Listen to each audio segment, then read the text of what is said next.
Hey Gengar Gang, what is going on? My name is Ryan, this is the Analytic Gengar, and welcome to another video. In today's video, friends, we wrap up the 4-part series on things that you should and should not do as a buyer and seller. So in today's video, as usual, we're going to be going over 3 additional things that you should not do or that you should avoid doing. Obviously, you've already gotten 3 unique things that you should be doing as a seller, and so in today's video, we're going to do the opposite. In total, you'll have a total of 6 things or 6 habits that you should avoid doing or do, and then you can always negate them, and then you'll have the opposite ends of the list. Now, with all that said, of course, as always, there are some universals that should be observed as you go about selling in the community. Obviously, you want to be proactive, you want to be a good communicator, you want to be professional, and that's stuff that we've touched on from both the buyer side as well as the seller side. And so in today's video, it's really about 3 very specific things that you may not have necessarily considered, but are equally as important to your success as a seller in the community. Without further ado, let's go ahead and get into item number 1, which is avoid being vague and misholding information. Now, this is an oddly specific and somewhat obvious tip, but it bears mentioning that for the fair majority of sellers, it's very useful to be very upfront right away. What I mean by that is that let's pretend you had a trading card, right? Or even a booster box. And you can obviously do quite a bit to help show some of the defects on this stuff. So for example, you can take very good pictures, which is something that we mentioned as something you should do and a good habit. But what if you notice a very small tear in the plastic? But instead of listing that out, instead of taking a picture and showing it, you just kind of say, oops, what can I possibly do, Or you say something to the effect of, please review and inspect all photos before purchasing. I will not accept refunds. The problem with something like that is that you effectively set yourself up to be in some awkward situations. Now, obviously, it is a buyer's duty to inspect the photographs you provide to them for them to fully understand what it is they're buying. And you're totally within your rights to say, hey, I took a photo of the box, and if you didn't see it, you didn't see it. That sounds like a you problem.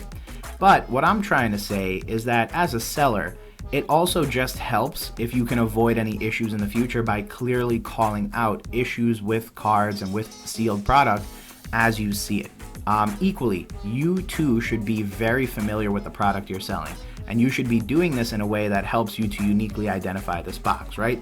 So if you have a booster box and you notice a small tear in the plastic or, a weird defect on the corner, some burring on one of the edges, you should be very familiar with this stuff. You should photograph this stuff, and you should very clearly document it in your listing or in your communications with your sellers. And more importantly, here's something that a lot of people don't think about. In the future, let's just hypothetically pretend you got a return. As you got the return back, you might be able to review the item and see if its condition has changed at all. And again, since you scrutinized this box before you sold it, you should know what it looks like and what the unique characteristics of it are. Think of it kind of like a fingerprint. If you study the fingerprint before you sell it, once you send it back and it's refunded, you'll at least have the fingerprint that you had initially to compare and review against. And you might even find that, hey, the seller, the buyer, did something weird with the box, or maybe they resealed it, or maybe, it was damaged during shipment and you need to get in touch with the insurance that you purchased on your priority mail. Whatever the case is, you get where I'm going. The hope is that you're going to be in a good situation to identify your item and also make a more faithful representation on the listing that's going to benefit you in the long run. Additionally and finally, by doing this, you help avoid any issues in the future, because when your buyer receives their item, they would have gotten such a powerful listing and such very clear indicative pictures. There is a dramatic reduction in the possibility of a surprise happening. And as a result of this, it's going to be a really good situation for you as a seller, because you'll see your number of returns and complaints drop because you've been very proactive about listing stuff and about not being vague and misholding information on your collectibles when you're selling them. Next up on the list is going to be not charging an absurd or undeserved premium. Now, this topic goes back to your reputation as a seller. There are some sellers out there that deserve to charge a premium. Folks like PokeRev, TCA Gaming, and some of the, smaller but still very reputable folks can typically get away with selling stuff a little bit more expensive than market price. And that's because when you purchase from them, it's a event. In a weird way, you're also purchasing part of their brand alongside the box. And so you might think of the additional premium as being something that is really beneficial to you as a buyer, because again, like, it's always fun to say like, ooh, I got this from so and so, versus, oh, I just bought it off some random dude on eBay. He had really good feedback, and so you get the feeling that there's a certain group of people who deserve to charge this premium. And on the flip side of the equation, there are some individuals who don't deserve to charge a premium. And this is where things can get a little wonky, because what ends up happening is very typically you'll see folks on eBay, Instagram, blah, blah, blah, selling stuff or trying to price match bigger sellers. And the problem with that is that you will often pay for a reputation, but if you don't have a reputation, you can't charge for a reputation. And it's very important that as a seller, you're aware and you're cognizant of that. When you start out, it may be necessary for you to cut deals at less than market price. And part of that is your negotiation skills. And part of that is the fact that you're not a seller of scale. You're not the most known person on the internet. And so it makes sense that you may not get to charge as much money as TCA would for the exact same card. Again, there is a certain allure to purchasing from one of these bigger sellers that may justify paying a little bit more money to them. And when you price your cards at the same price they do, and when you price your cards at a absurd markup, what ends up happening is you often only price yourself out. At the end of the day, you'll find that folks will just kind of ignore you and your cards because, again, no one knows you, you don't have a reputation, you don't have sales data under your name, and no one can really vouch for you. And yet, you're charging a really high amount of money for a card. Now, at the end of the day, it is a free market, right? You can charge what you want. But this tip on something to avoid doing is based purely on sort of common sense approach to selling, right?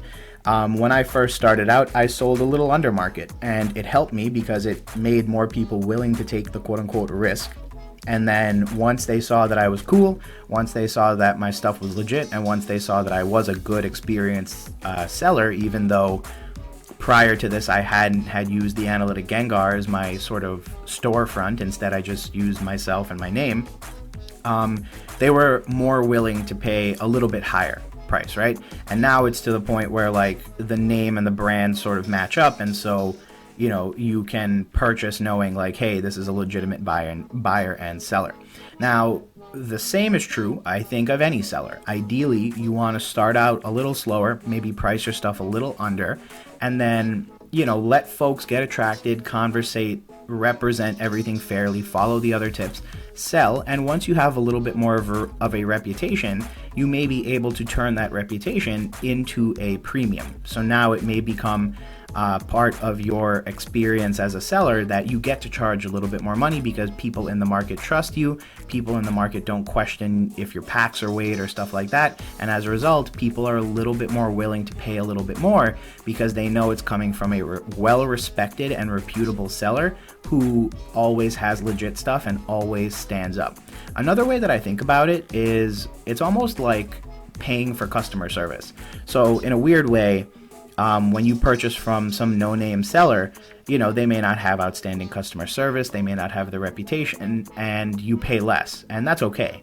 But then you turn around and you buy from a bigger seller, and if you ever have a problem, you'll find that their customer service is outstanding, their return policy is great, and so that difference is equivalent to the difference in price. You're paying for the fact that if you have an issue, these people are going to stand by you and do everything in their power to make it right. You pay a little less, you don't get that, but that's the risk you're willing to take in order to pay a little less. So in the grand scheme of things, make sure that you're very cognizant and self-aware of your reputation and how you go about doing business, and then charge a premium that is equivalent to that. Meaning, if you don't have a reputation and you're not going to do outstanding customer service, you should probably lose the premium, maybe even do it at a discount, and then build your way up to a premium. And again, this is not necessarily, oh, don't charge money, because obviously we all need to make money if we're selling Pokemon cards with the intention of making profit. But just be cognizant of the fact that from a purely practical standpoint, some folks aren't going to want to buy your stuff if they don't know who you are.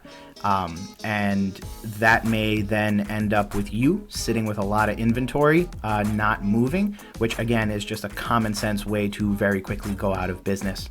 But with that said, that is point number 2. Now, finally but not least, and of course I had to save the best for last, is don't be an elitist, don't be pretentious, and don't be a snob when you are selling. This isn't as widespread a problem, but I am going to complain like it is, because it's really, really important that this be something that, is said. And I'm okay saying it because, it genuinely needs to get said. Here's the truth of the matter. Some folks will swear to you that they are the only person who has this thing. And believe you me, sometimes that is true. If a card is pop 1 and one seller has it, it's pop 1. There's no argument about that. But the problem is that just because it is pop 1, it doesn't mean you have to be a jerk about it. You know what I mean? I've dealt with plenty of potential sellers who have some really rare or interesting items, and again, I'm happy for them. I'm actively interested in purchasing from them, but what turns me off the quickest from going through with that transaction is more often than not the demeanor that people approach the transaction with. So leaving people on red, sending like 20 voice messages where it's like, oh bro, here's why my stuff is the most expensive and you'll never find anything otherwise. Like seriously, I promise you, whatever it is you're selling, there might be another one out there. And if there isn't one of those out there, there's a market equivalent of one of those out there, right? So you want a BGS 10 first edition base set Charizard. Okay, there's like, what, 5 of them in the world? Probably less than that. At that level, and anticipating spending upwards of like $300, $400, $500,000, I would assume that the customer service and just your general attitude would be really positive. You know what I mean? Same thing with booster boxes or anything of that nature. The idea here is that you should avoid being that type of person who acts like you're doing a favor in selling this stuff. You know what I mean? The idea here is if you put it up for sale, be really kind, be really nice. Again, you don't have to go out of your way to make friends with every customer you ever have. But as a seller, at a minimum, be a professional about it. All you have to do is answer the questions as they've been asked, provide all the necessary information for your buyer to make an informed decision, and again, support the buyer from beginning to end, including, tracking, shipping, insuring, any kind of post-shipping questions that folks have. Support them through it and then call it a day. You know what I mean? If you don't want to make friends with every buyer, that's totally fine, and that's acceptable, and that's understood. But at the end of the day, don't act like you're doing a favor to these folks when they're paying you legitimate money in order for you to be a seller. And more importantly, don't be a snob, right? So if you have something and it's rare and it's sought after, don't, try to play the field and keep upping the price, and then someone hits you up and makes you a genuine offer, and then you just kind of ignore them or leave them on red or pretend like you never had a conversation and then circle back with them like 4 weeks later. You can tell I'm speaking from experience here, but you get the idea. There are certain things that people do that can really just be super gross, and frankly, at that point, it just doesn't make the collecting aspect of this really fun. I mean, it's very clearly transparent that oftentimes these people are motivated purely by money and not love of the hobby. But the other thing that I have to say is that it really kind of takes the fun out of purchasing that item from them. So if they've been a jerk the entire transaction and then you finally receive the item, what's funny is that you're always going to have the bad memory. Like, as much as it's fun to get that collectible that you always wanted, believe you me, your memory of that transaction will never leave you. I had a shadowless PSA 10 pack that was graded, and the guy and I ended up in a huge tizzy over eBay deciding in my favor because of the way that his description was written. And, I was going to send it back to him, and then he had it returned to sender because he was like, oh no, I don't want this. And then he threatened to call a lawyer. And so I was just like, you know what, shut up. Here's the money that I paid on PayPal, and we called it a night. And that was important. That was an important lesson for me because it was super annoying to deal with. And I also realized, like, no matter how great a deal you got or how interesting an item you bought, at the end of the day, it's just more of a headache and a hassle than anything else. And I ended up selling the pack anyway because it just had such a nasty negative connotation in my mind that I wanted it to go to a good home. Don't get me wrong, and I ended up selling it to a dear friend of mine. But at the end of the day, I just couldn't get behind the idea that, I was going to love this pack forever, even though it was a really nice Charizard pack. But I just couldn't keep it because I was just like, it's so gross. And so that type of snobbery and that type of just general douchebaggery left such a bad impression on the card for me that I just couldn't enjoy it anymore. And, when you're a seller and you do stuff like that, that's typically how the buyer perceives you at the end of the day. So when you're losing out on repeat business, when you're losing out on professional recommendations, and when you're losing out on references, you need to check yourself as a seller and say, hey, am I being a snob? Am I being a jerk? Am I being a prick? And is this causing me to not have high amounts of customer retention? So with that said, friends, thanks again for checking out another video. This concludes our buyer seller series, and I hope in the 4 videos you have found at least one thing that you hadn't previously had considered or hadn't previously thought about. Obviously, like I said at the beginning of this video, there's certain things that are going to be universal, like professionalism, communication, and good pictures, and then there are other things that we either need to continue to challenge ourselves on or force ourselves to develop the habits of, and hopefully that's where this video series can really help influence some folks to make better decisions, both as buyers and as sellers. With that said, as always, I appreciate you checking out another video. I always say you could have been anywhere on the internet, but you chose to hang out with me for a bit, and that means the world.